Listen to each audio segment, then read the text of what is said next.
Hey, this is Lance with 20 Sided Night. And I'm Evan. And today we're doing a special thank you giveaway and review for all of you who helped us get over 1,000 subscribers. This giveaway is going to be the Starsea Chronicles by Dire Corgi Games. Yeah, so this is a really cool product if you are from Utah. It's a local company, and you should buy local to support your fellow community members. If not, it's something from a far and mysterious land called Utah, where we have weird alcohol laws, but also no gun laws. And Gabriel, Jewel, you and yours did a fabulous job of this supplement book. It has a lot of cool things in it, from different factions to different starship designs, and really a whole new galaxy to play in. There's about 5 new factions in this book. We're not going to go over all of them because you should go over your own when you pick up your copy At Hatchster Games on State Street. It's a pretty good buy.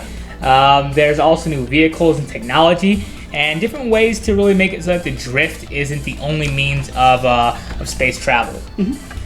Going into a few things here, there are quite a few different races in this book, and the first is going to be, the first thing we're going to go over is that each of these different factions do have a different and unique government breakdown, navy, and history that they give a lot of info on that you can see there for that.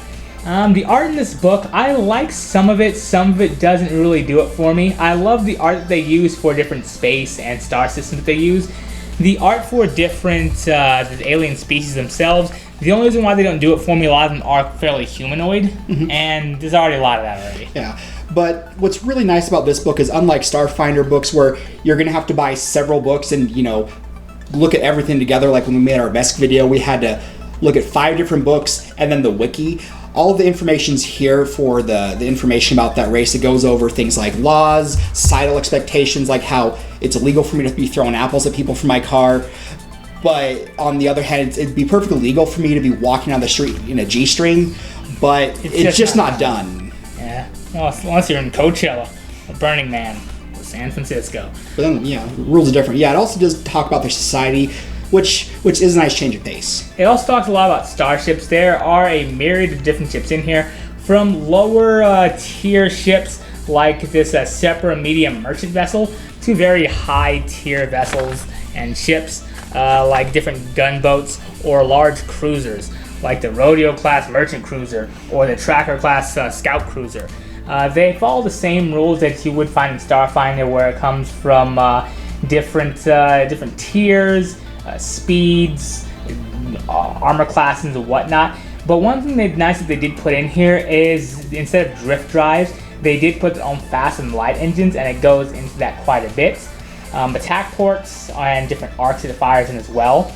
Yeah. And so I think they're also pretty cool. One thing I did want to mention as well, to add some more flavor, they also mentioned what the ship's origin is from. So like how the Cathasus or a different Eoxian ship or something, they're not really taking it straight from there. They made their whole new system and they're sticking to it. Yeah, and also it's not just like Starfinder where there's like 5 different ships for a whole race to make. There are different classes, like you were saying, like there's smaller gunboats that basically like a PDF would use, to full on battleships that your big militaries would have, or just like a merchant ship for like a trucker would have. Yeah. One thing that I also thought that was pretty cool in here, they do a good job of illustrating the loneliness of space in a lot of these images, where the ship's cannon is looming off and seeing stars it's missing for not being there for a while. And I really like that they do mention that there's a lot of different ships in here. You could take a while to really go through all of them. They do also list vehicles, like different new vehicles, like the Acro class all-terrain explorer. One thing that really stands out, it seems like it's really just an issued rule with Starfinder as a whole, and definitely not a slight to this book, is the speed of vehicles continues to make no sense to me. Yeah, it's one of my gripes where maybe just home rule it or something, but yeah, a lot of the ships in Starfinder and thus in this book, it's like the lower tiered vehicles, they still have a top speed or a normal driving speed of at most 70 miles per hour, which my Chrysler does more than that. Yeah, but it's either here or there. They do have some new implants like that you can put in, which I do like. They're a little bit different than sort of the general flavor of what's in the Starfinder cool rulebook, but I do like it, like the The different nanites that they have are pretty cool. We won't go into all of the description here, but they have a lot of different classes for technology as well. And the imagery for this one's kind of neat. Like, I wouldn't like that happening to me. Look at there, trying to put cybernetics in that poor Doom Soul's eye. Yeah, and they do have different pricings where, in Starfinder, it seems like you can basically go to like your space Walmart and buy your big, bazooka or something. But this says, hey, so if you're a civilian, you can't buy it. It doesn't have a price tag on. You have to be in the army or steal it from the army. Yeah, which that could be a quest in and of itself. One thing I also do like in this book is they mention different ways of getting power rather than just being general batteries or power supplies or nuclear cores.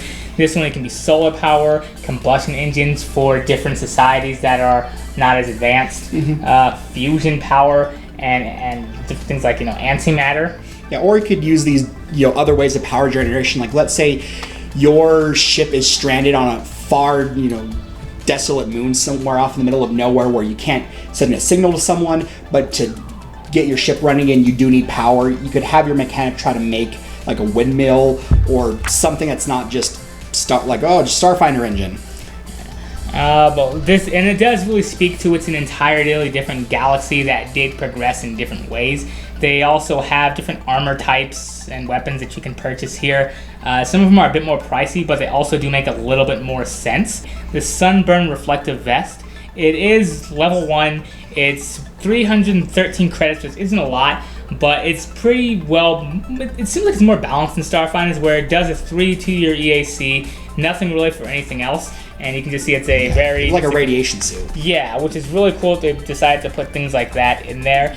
The guns themselves, whether it be police pistols or different like knives and whatnot, I like how they did it where the range on the pistol, the High Star police pistol, it's 80 feet instead of 30 to 60. Yeah, which 80 feet for like the action of a pistol before it started getting range increments is a lot more reasonable. The price, it's kind of high for 4,000 credits, but again, that's a balance issue that if you really have a lot of gripes, got to save up your milk money. Yeah, or steal it from a cop that you kill. Also, it does have a lot more damage of 2d8 fire, which that's kind of the higher tier of weapons even in Starfinder. It's level 6, and a lot of their weapons, like the vibro knife and whatnot, they do seem really well balanced, but they do also seem like they're on the pricey side of things. So maybe take that in consideration. They also do lift a few different heavy weapons in there too. Going off into just a few more things here. There's different oddities, which is one thing that I really like on here. I like that picture. I don't know why. It's just neat. It's not full color, but it's it's still real cool. Yeah. Yeah, they did a good job of it though. They have different oddities that Starfighter didn't really bring up, like the black hole or white dwarfs and pulsars. How those can really affect both space travel as well as how flying around those regions is dangerous, and there's different checks and whatnot to use for those. There's also a lot of different flavor text for that, and Starfinder doesn't mention those, so I'm really glad that this supplement book does. And one thing I also did like you touched on it before, is faster than light travel. It's not just drift drive, which, as cool as drift drive is, it's kind of weird to imagine that another race isn't like, yeah, but instead of flying basically through kind of sort of hell, we could just go real fast and like whatever they say in Star Wars, where they get some particles going real quick and they grab onto it like Batman's grappling hook. Yeah, it's got some crystals going. They seem like they really did their homework here, and they tried to make things make sense as much as they can. They also went into depth with talking about fast and light communication and how that works. Different sensors of how that's going to really adjust to things that's screaming at you from as far as space did. One of my favorite parts about this book are the different classes. They did add a few. The engineer, mechanic, technician seems like it's basically your tool user, your guy that hits things with the hammer until it works. Frontiersman, Space Ranger. Not like Buzz Lightyear, but like a ranger. The one I really liked that popped out to me was the doctor, just because it's a way that you can have a healer in your party without having them have to be a mystic. I know a lot of things in Starfinder where a lot of the answers to balancing as well, they wanted to balance out magic and technology. But this way, like I said, you don't have to just be a mystic. You can also use all your medical learning instead of just, okay, well, I got a bunch of healing serums or spray flesh because that's what I spent my loot on. And then that suddenly, instead of it becoming, like the holdout spray flesh that you have for yourself, because, I'm the mystic. I'm going to be the one to heal the group. I need something holdover for myself. I'm gonna just hold on to this little spray flesh right now. Instead, it's somewhere in the party where, hey, come on, that is our spray flesh that you have for our healing potion. That is so selfish of you. Yeah, but I mean, you're sitting there with your +3 greatsword and your demonically possessed armor and all your other cool stuff. Can you use that ring of protection you got? You're not even using it. It's sort of in your pocket. Nah, it sounds like communism to me. I really like, that's probably one of my favorite things about that book is the different class that they made. They are very technological and not trying to dip too much into magic, but I like that this book stays to that. It has a very unique aesthetic to it where it talks about its own galaxy outside of Starfinder system. So if you do have time, this works really well with Starfinder. It's from Dire Corgi Games. Again, thanks so much for subscribing. To be entered into this month's giveaway, all you have to do is be subscribed to the channel. And we pick our favorite comments to win. So just something that sounds nice. We don't do well with compliments just because we both hate ourselves very much. Again, thanks for watching 20-Sided Night, and bye for now. Hey you rascals, thank you for watching our video. Click here to subscribe, click here to watch one of our newer videos, and click here if you feel like watching something random. Have a good day. Just remember kids, the Romans were the original weeaboos and Nero was an ekbert.